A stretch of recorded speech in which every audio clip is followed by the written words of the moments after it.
Hello everyone, and welcome back to your daily government and financial news update.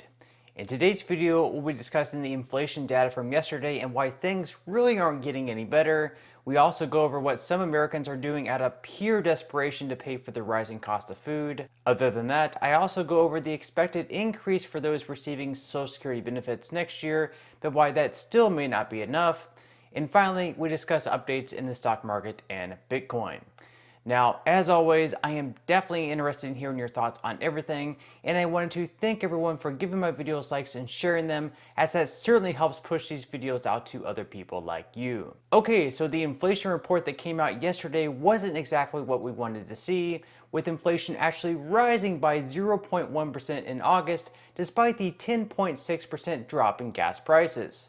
Year over year, when comparing August of 2021 to August of 2022, inflation has been at 8.3%, which when compared to July and June is actually slightly down from 8.5 and 9.1%.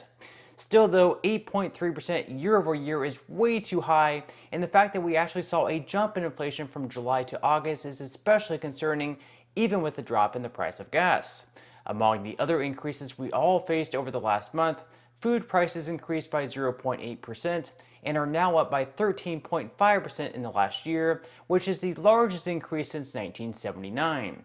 Over the last year, rent is also up by 6.7%, its largest increase since 1986. Electricity is up by 15.8% over the last 12 months, the largest bump since 1981, and health insurance has increased by 24.3% over the same time frame. And even though the price of gas has been falling, it is still up by 25.6% over the last year on average, and those are something that Treasury Secretary Janet Yellen is already warning could spike over the winter months. Now, in some good news for workers, real average hourly earnings were up for the month of August by 0.3% and are up by 3.8% in the last year. But in some bad news, when those wages are adjusted to factor in inflation, over the last year, wages are actually down by 2.8%. This means that if you received a raise at your work in the last year because of your good performance, any bump in your pay has immediately been reduced in value because of all this inflation taking place. So really just a disastrous report.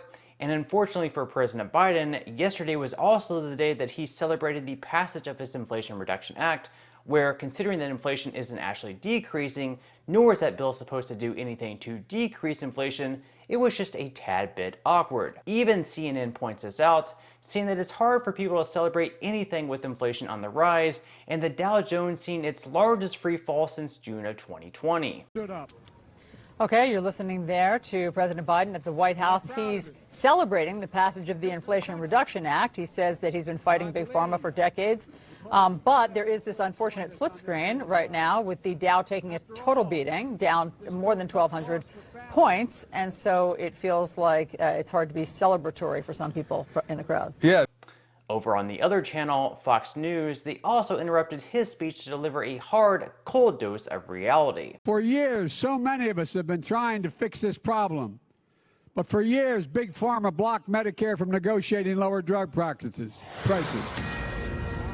All right, I do not want to be a party crasher, but we interrupt this celebration for a hard, cold dose of reality. Stocks tanking because inflation is accelerating. The very inflation that the president said he's made great progress addressing, heralding his Inflation Reduction Act as the boon for the economy that we didn't see in a key number out earlier today. Welcome. While President Biden celebrated the Inflation Reduction Act, which didn't leave many Americans reason to celebrate, at the very least, he remembered the name of the bill, as his press secretary, Karine Jean-Pierre, apparently couldn't even do that. You think about the Infrastructure Reduction Act, that's going to create jobs.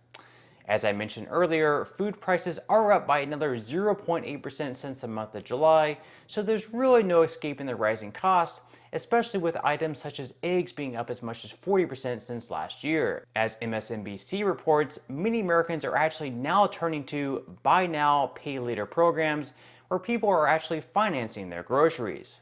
And this really just shows the pure desperation for most people, and it's really sad to see because obviously something like food is completely essential. No one wants to go hungry themselves, and if they have children, they certainly don't want to see their children go hungry.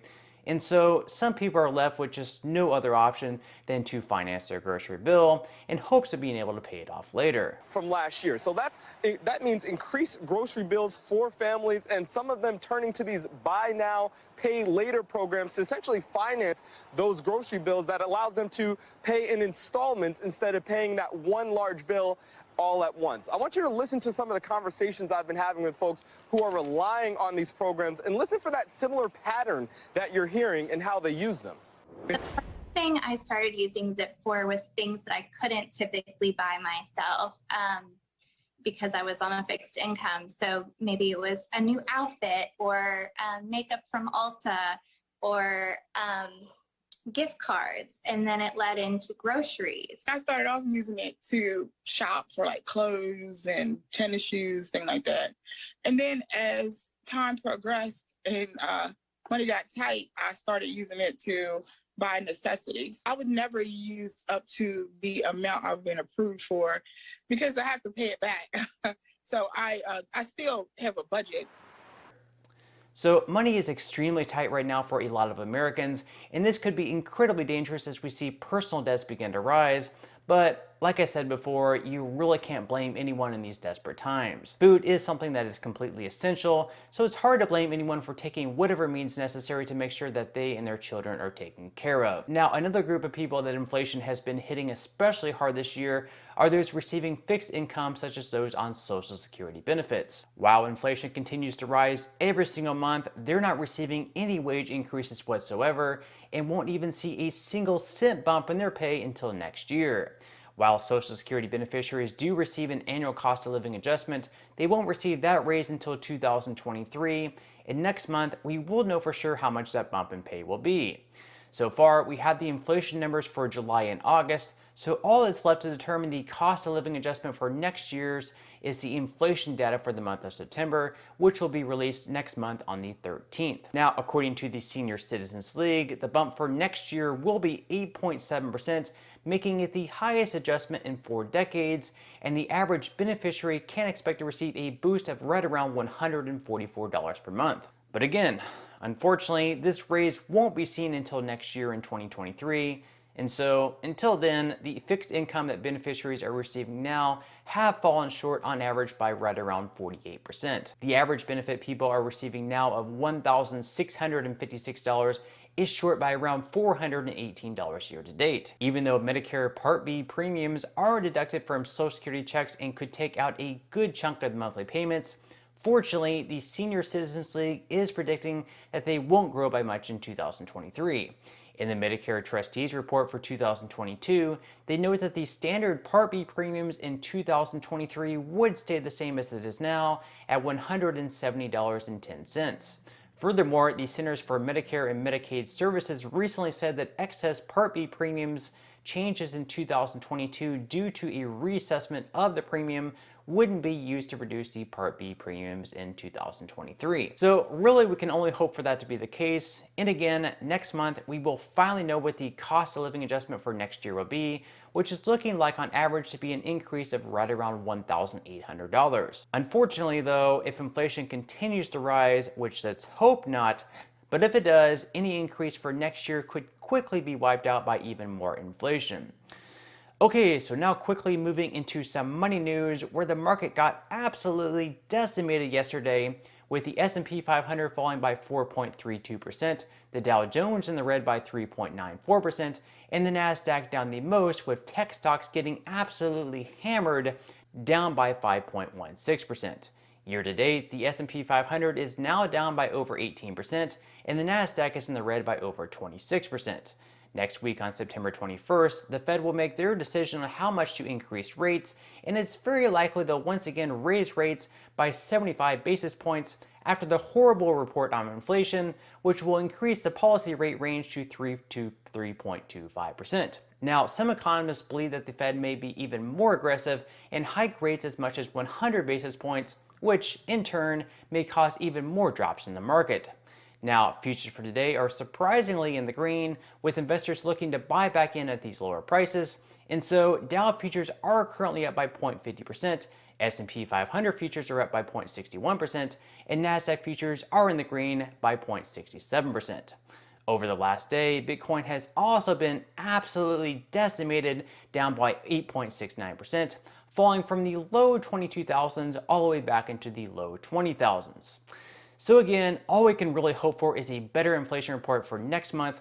But right now, with stocks in a free fall, it definitely wouldn't be a bad time to start investing just to get in at these much lower prices, or if you've already started investing, to continue dollar cost averaging in. So if you would like to receive 12 free stocks and $5 worth of Bitcoin, in the comment section below, I will leave a link where you can receive just that from my partner in Webull. But on that note, I'm gonna go ahead and wrap up this video. If you enjoyed the content in today's video and you would like to see more like it, I would greatly appreciate if you would give this video a like, subscribe to my channel, and make sure to ring the notification bell. That way you won't be missing any of my future videos.